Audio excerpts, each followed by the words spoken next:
Bonjour à tous, je vous retrouve pour un tag qui a été initié par une chaîne anglo-saxonne qui comporte trois parties. Je pense que je n'en ferai que deux parce que c'est un tag qui concerne la Saint-Valentin. Bon, on est déjà le 15 et puis je viens de tourner le tag concernant les petits Lenormand. Je vais tourner celui concernant les tarots. Par contre, concernant les oracles, je n'aurai malheureusement pas le temps. Donc, euh, donc voilà, je tenais déjà à vous en faire deux, parce que de toute façon, le tarot et le petit Lenormand sont les jeux que j'utilise le plus. Du coup, voilà. Alors, c'est un tag comme le précédent, donc avec les mêmes items. Je vous invite à aller voir la vidéo sur le petit Lenormand si vous ne l'avez pas encore visionné, éventuellement, si vous voulez. Et à reprendre le tag si vous avez envie, hein, et si vous avez aussi des tarots, des oracles ou des petits Lenormand. Voilà. Alors, on va commencer tout de suite donc avec les tarots et avec le premier item. Donc, c'est bien un tag par rapport à la Saint-Valentin. Donc, le premier, c'est le tarot l'amourette, qui est pour nous une amourette. C'est celui-ci, le tarot doré. Alors, c'est le premier tarot que je me suis acheté. Voilà, avec une grosse boîte, un très bon guidebook. Voilà, c'est pour ça que j'avais acheté celui-ci en fait pour débuter. Voilà, très très bon guidebook. Par contre, alors, les cartes. Donc, c'est un tarot de Ciro Marchetti. Hein, c'était mon tout premier. Parce qu'on m'avait dit que effectivement le guidebook était très bien fait pour un débutant et que le tarot était très facile. Bon, effectivement. Par contre, alors la qualité des cartes peut mieux faire, hein, clairement. C'est pas terrible. C'est plastifié, mais c'est vraiment très très fin. Les illustrations, bon, j'ai pas vraiment accroché. C'est pas ce qu'il a fait de mieux, à mon sens. Voilà. Donc, je l'ai utilisé au tout début, mais je suis très très vite passée à autre chose parce que voilà. Bon, celle du jugement, elle est très belle par contre. Mais voilà, sinon c'est vrai que je ne suis pas forcément fan de toutes les illustrations de ce jeu, contrairement à d'autres jeux qu'il a fait par la suite et que j'aime beaucoup. Voilà, donc les tranches sont neutres et le dos est comme ceci, mais je suppose que tout le monde le connaît. Je ne sais pas si on peut encore le trouver, mais je pense qu'il a été réédité sous le nom du tarot simplifié, où les cartes sont identiques, c'est juste le nom qui a changé. Voilà, donc voilà un petit peu le type d'illustration. Alors, effectivement, pour débuter, il est très très bien. Après, il faut vraiment aimer les illustrations parce que, voilà, je trouve que c'est pas le plus abouti de ce qu'il a pu faire. Après, c'est un goût qui est personnel, hein, forcément. C'est peut-être pas l'avis de tout le monde et c'est logique. On est tous différents et on a tous une sensibilité propre. Alors, l'amour d'adolescent, c'est pour moi celui-ci. Alors, je suis très connectée à tout ce qui est nature. Donc, le coffret est rigide. Ça a été édité chez Vega. On a un gros guidebook, l'air de rien, qui est très bien fait aussi. Voilà, en noir et blanc. Très, très bien fait. Également pour les débutants. Voilà. C'est vraiment. Il y a la carte inversée, il y a les mots-clés, carte inversée, carte droite. Euh, Vraiment, le guidebook est très très bien fait. Le pochon doré, comme toujours. Les tranches dorées, alors bon, ben, les tranches dorées, on aime pas. Moi, J'aimais bien au début quand j'ai commencé la cartomancie parce qu'évidemment ça en jette, mais après ça s'abîme tellement vite que voilà. Alors, pourquoi est-ce que ça a été un amour d'adolescent? Alors, je ne pouvais pas m'engager à long terme avec ce jeu. Déjà parce que pour moi le dos fait plus Noël qu'autre chose, alors que clairement la thématique du jeu c'est plutôt celtique et pas Noël du coup. Alors, les illustrations sont très très belles, mais toutes les cartes ont été renommées. Et alors, pas toutes les cartes. Voilà, il y a bon, la reine de Pentacle, c'est toujours la reine de Pentacle, ça, il n'y a pas de souci. Mais par contre, le jugement ici, c'est la récolte. Les coupes, ça devient les calices. Ça m'embêterait peut-être moins maintenant, parce que bon, les bâtons, c'est des baguettes. Parce que bon, je connais plus le tarot qu'à l'époque où j'ai commencé.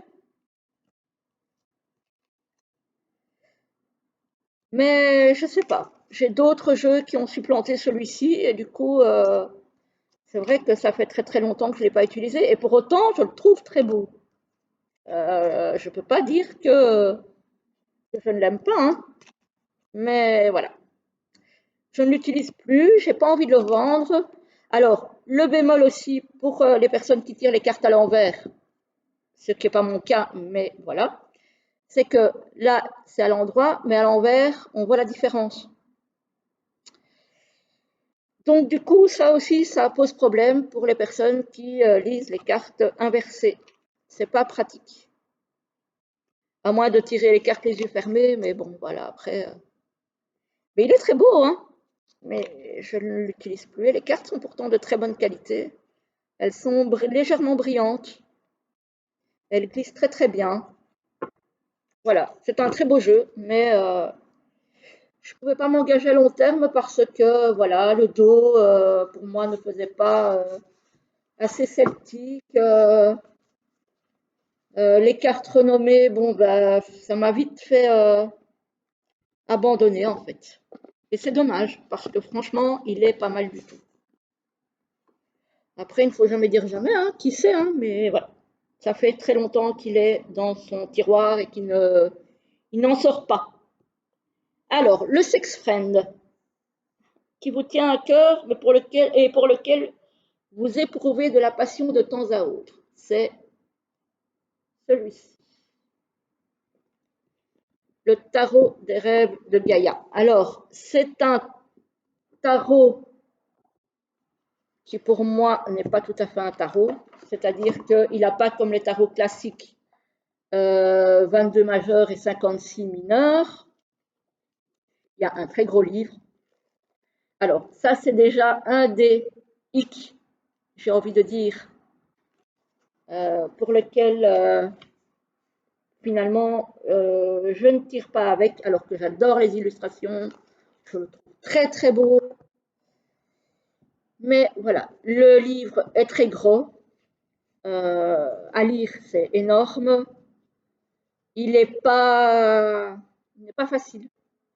Il n'est pas facile. Les illustrations, à mon sens, ne sont pas très intuitives.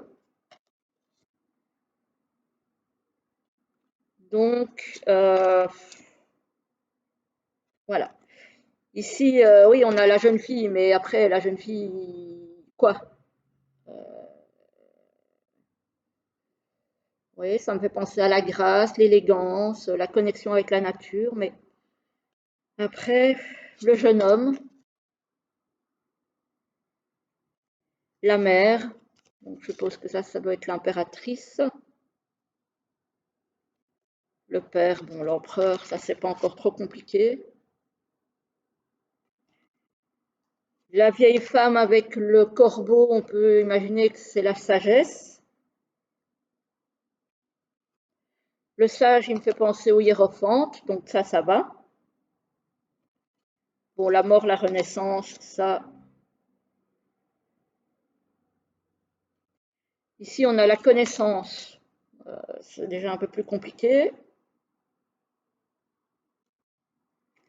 Peut-être ouais, les hiérophants, l'ermite ici, bon, ça c'est clair. Ici, la guérison, ça me fait penser au niveau du tarot, voilà. L'amour. Les cartes sont magnifiques. Le dos est comme ceci, donc. Les tranches sont dorées. Bon, elles sont déjà abîmées alors que je ne l'ai pas utilisé énorme, hein. C'est toujours le problème des cartes avec des bordures dorées. Donc voilà, donc ça c'est le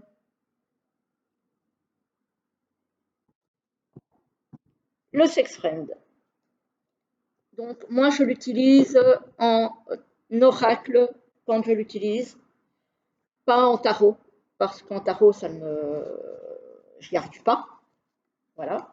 Ce qui est déjà aussi une des raisons pour lesquelles je ne l'utilise pas énormément. Donc je l'aime beaucoup, j'adore les illustrations, je les trouve magnifiques, mais il me pose problème. Il me pose problème parce qu'il n'est pas du tout structuré comme un tarot et ça me perturbe. Et au niveau de l'intuition, ça me perturbe aussi. Donc voilà, c'est le sex friend du coup. Euh, on va le mettre là, parce que sinon je vais m'emmêler les pinceaux. Alors, l'amour au premier coup d'œil. Ah, revoilà Tuiro Marchetti, le encore tarot. Alors, je l'avais vu celui-là du temps où il était en auto-édité, mais le prix, en plus, il vient des États-Unis. Donc, je ne l'ai pas acheté en auto-édité. Je l'ai trouvé en mass market parce qu'il a été édité par les éditions Exergue, que je remercie énormément d'avoir édité cette merveille. Voilà, je le trouve magnifique. Donc, le guidebook en anglais, en français. Non, il est en français celui-ci, pardon. Il y a des propositions de tirage. Il y a un petit mot sur les personnes qui ont aidé à faire ce tarot parce qu'il ne l'a pas fait tout seul. Voilà, donc il y a des tirages. Il y a évidemment les explications de chaque carte avec la mignonnette en noir et blanc. Voilà. Donc, il a été édité en français. Et il est sublimissime. Mais, alors, je l'adore. Je l'adore. C'est un de mes chouchous. Mais je l'utilise quasiment jamais parce que les tranches rouges. Et si vous avez suivi mon tag sur les petits Lenormand avec le Christmas Lenormand, qui est déjà tout abîmé au niveau des tranches, je n'ai pas envie de l'abîmer et il a déjà des traces. Donc, je ne l'utilise vraiment pas souvent, malheureusement. Le dos est comme ceci. Mais je le trouve tellement beau. Oh, tellement, tellement beau. Voilà. Après, c'est des photomontages, donc on aime ou on n'aime pas, hein, c'est toujours pareil. Moi, les photomontages, ça dépend. Euh, Il y en a que j'aime beaucoup et puis il y en a d'autres où j'accroche pas du tout. Hein, c'est comme quand je vous ai montré le tarot doré là en premier lieu.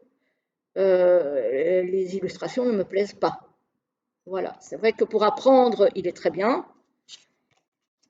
Mais après, même pour apprendre, j'en ai utilisé un autre que je vais vous montrer après. La force, elle est tellement belle. Ces couleurs comme ça automnales, c'est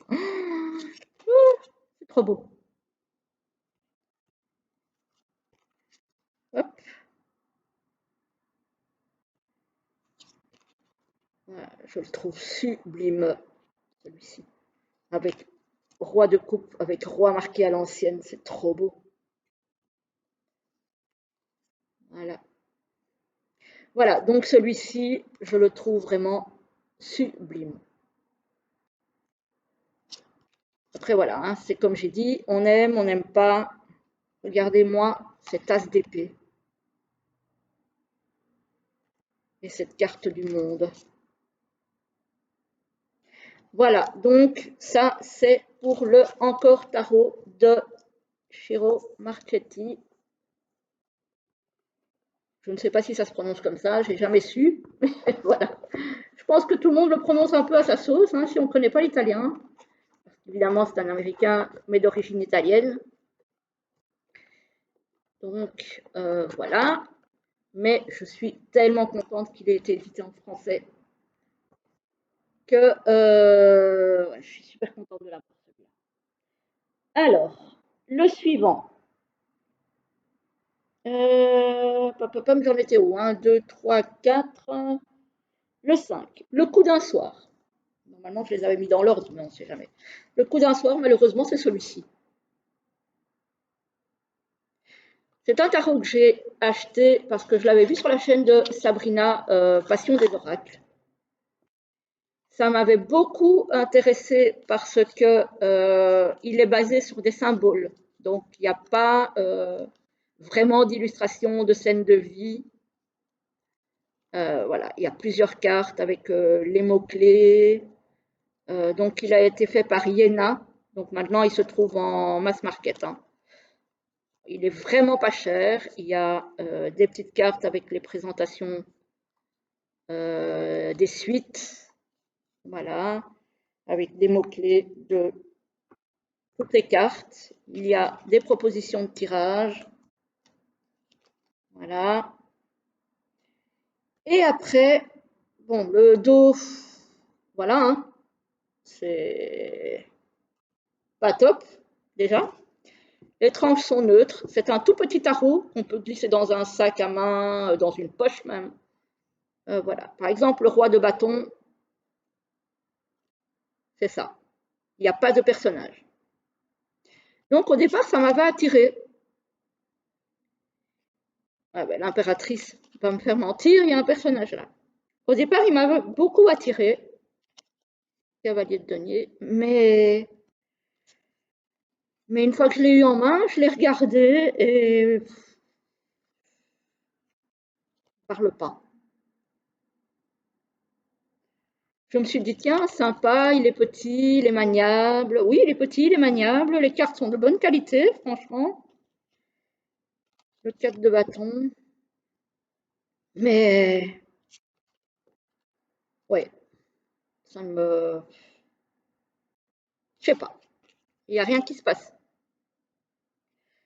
Donc, c'est un petit peu un coup de tête et au final, qui est retombé aussi vite comme un soufflé.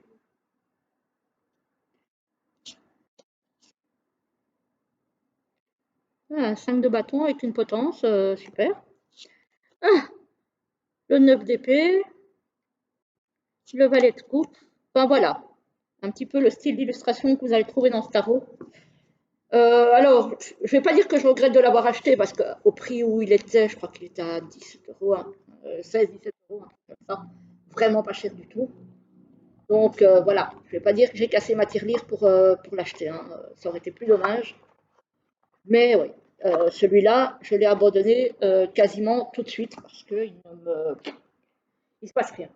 Il ne se passe vraiment rien. Alors, je fais une pause. Celui-ci, je fais une pause. Mais nul doute qu'il va ressortir parce que c'est un tarot que je trouve magnifique. Mais là, c'est vrai que je ne l'utilise plus. Peut-être parce que nous sommes en hiver et que les couleurs sont vraiment très estivales. Donc voilà. Ça fait déjà pas mal de mois qu'il est dans le tiroir et qu'il ne sort pas. Donc ça c'est Arcana Sacra, hein. Voilà. On va pas épiloguer sur leurs soucis. Je trouve bien dommage. Le guidebook est magnifique. Tout en couleur, très bien fait. Voilà. Le coffret est super beau. Voilà, il s'ouvre donc comme ceci. C'est une boîte aimantée avec une illustration ici, avec la boîte qui contient les cartes. Bon, derrière, il y a encore une illustration quand on enlève l'encart en carton. Je ne vais pas l'enlever parce que je vais galérer pour la remettre. Voilà, mais ici, à l'intérieur de la petite boîte, on a encore quelque chose de vraiment magnifique. Voilà. Et alors les cartes. Bon, je suis pas super fan du dos par contre. Voilà, sans plus, mais voilà, je suis pas super fan. Les tranches sont neutres. Et alors les illustrations par contre. Mais voilà, il est en pause pour le moment. Il va revenir. Peut-être au printemps, peut-être en été. Je sais pas, on verra. Pour le moment, on est en pause. Je pense que c'est pas la saison. Que pour le moment, il n'a pas grand-chose à me dire. Voilà, celui-ci aussi, tout le monde le connaît. Bon, là par contre, les cartes, je l'ai énormément utilisé celui-ci. Elles s'abîment aussi, hein. Il faudrait que je fasse les tranches en noir. Mais j'ose pas. J'ai peur. J'ai peur. J'ai peur. Je ferai peut-être un essai sur un tarot que j'aime moins, peut-être sur le Django, pour me faire un peu la main, plutôt que d'attaquer directement celui-ci. Mais il est sublime. Il est sublime. Et les cartes sont de très très belle qualité, hein.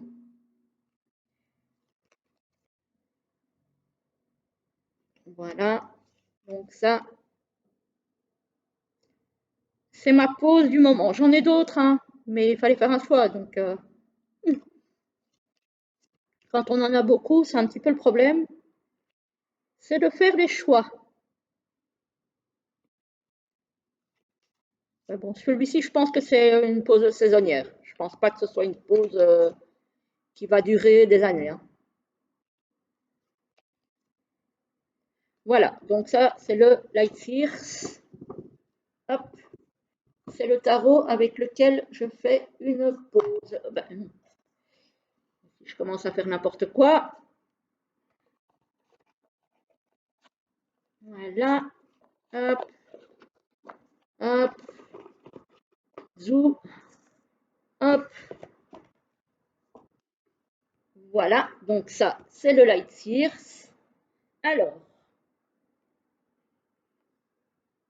un jeu qui a prouvé sa valeur pour moi.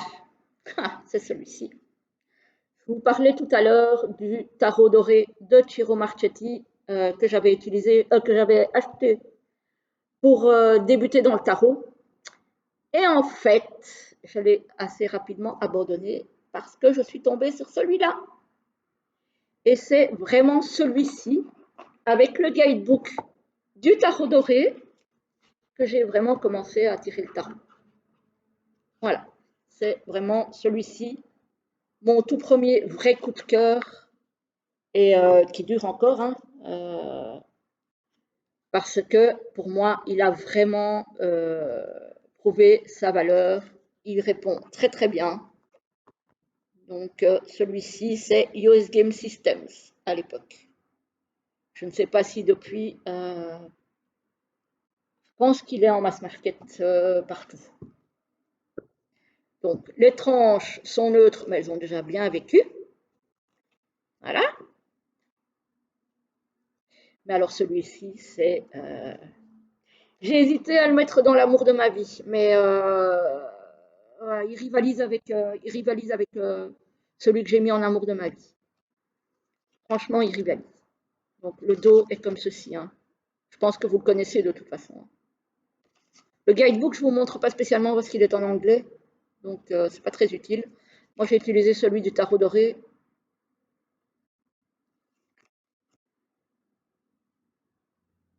Voilà, donc celui-là, il est en anglais, mais pour peu qu'on connaisse le tarot, euh, ça ne me pose pas trop de soucis. Là, par contre, l'imagerie me plaît énormément. Je le trouve très très beau. Comme le encore tarot que je vous ai présenté avant. Voilà. Et je le trouve tellement parlant, celui-ci, par contre. Que le tarot doré, au niveau des illustrations, euh, voilà. C'était pas ça. Ça, je trouve qu'au niveau des photomontages, par rapport au tarot doré, il a quand même beaucoup, beaucoup, beaucoup progressé. Et c'est nettement plus joli. Je trouve, moi, personnellement. Voilà. Donc ça, c'est le tarot grand luxe. C'est comique parce que c'est un tarot en anglais qui porte un nom français. Comme le encore tarot, pareil. Donc c'est assez marrant. Voilà. Donc ça, c'est celui qui a prouvé pour moi sa valeur et que j'utilise encore énormément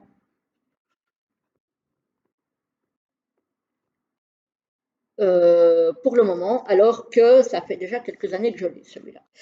Et enfin, celui avec lequel je vivrai heureuse toute ma vie, en espérant qu'il en soit de même pour lui, c'est le bout tarot de Célia. Mais je suppose que si vous me suivez, vous vous en doutez un petit peu. Alors, j'aime tous les tarots que Célia a fait. Euh, j'ai les deux Lily, j'ai le tarot renard, j'ai celui-ci. Euh, mais dans tous ceux qu'elle a fait, c'est celui-ci que je préfère. Voilà. C'est une merveille, ce jeu. Voilà. Déjà, rien que le coffret est magnifique. Alors, hop. Donc, on a, comme d'habitude avec Célia, les cartes avec les mots-clés. Voilà. On a l'intérieur du coffret qui est sublime. Voilà. On a le pochon qu'on peut acheter à part si on le souhaite. Moi, là, je voulais acheter la totale et j'ai même acheté le tapis de tirage. Celui-là, j'ai fait la totale. J'ai fait la totale. Il est tellement beau. Alors, le livret, bah, pareil que dans tous ces autres jeux, en anglais, en français. Voilà.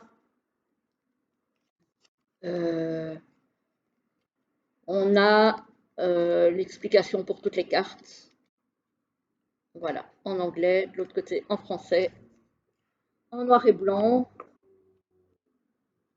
Les tranches sont neutres. Les, les cartes sont pas trop brillantes. Franchement, elles sont pas trop brillantes. Euh, le dos est comme ceci, avec les motifs en brillance. Superbe, superbe. Voilà, alors on a ce genre de carte-là. Mais je pense que vous le connaissez tous, que même si vous ne l'avez pas, vous l'avez déjà tous vu passer, ne fût-ce que dans mes guidances, hein, pour ceux qui me connaissent et me suivent. Voilà. Et alors, on a, et je ne sais pas si vous allez le voir à la caméra, les cartes, oui, peut-être un petit peu. Il y a du vernis sélectif sur les cartes des arcanes majeures. Pas sur les mineurs, parce qu'elle a expliqué que sinon ça allait revenir très très cher et que ça allait fort augmenter le prix du jeu, qu'elle veut quand même rester dans des prix acceptables, même si c'est de l'auto-édité de très très grande qualité, hein, on connaît Célia. Mais, euh, mais voilà, elle a fait le choix de mettre du vernis sélectif juste sur les cartes majeures. Je trouve que c'est un très bon choix. Voilà. Donc celui-là, ça c'est vraiment l'amour de ma vie au niveau des tarots. Ça, clairement, il n'y a rien, absolument rien. Il n'y a pas un seul tarot qui passe au-dessus. Pour le moment. Je l'adore. Je l'adore, je l'adore.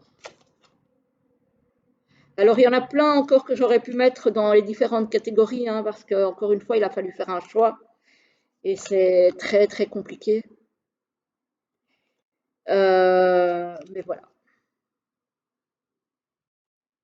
Voilà. Je vais encore vous en montrer une juste pour le plaisir.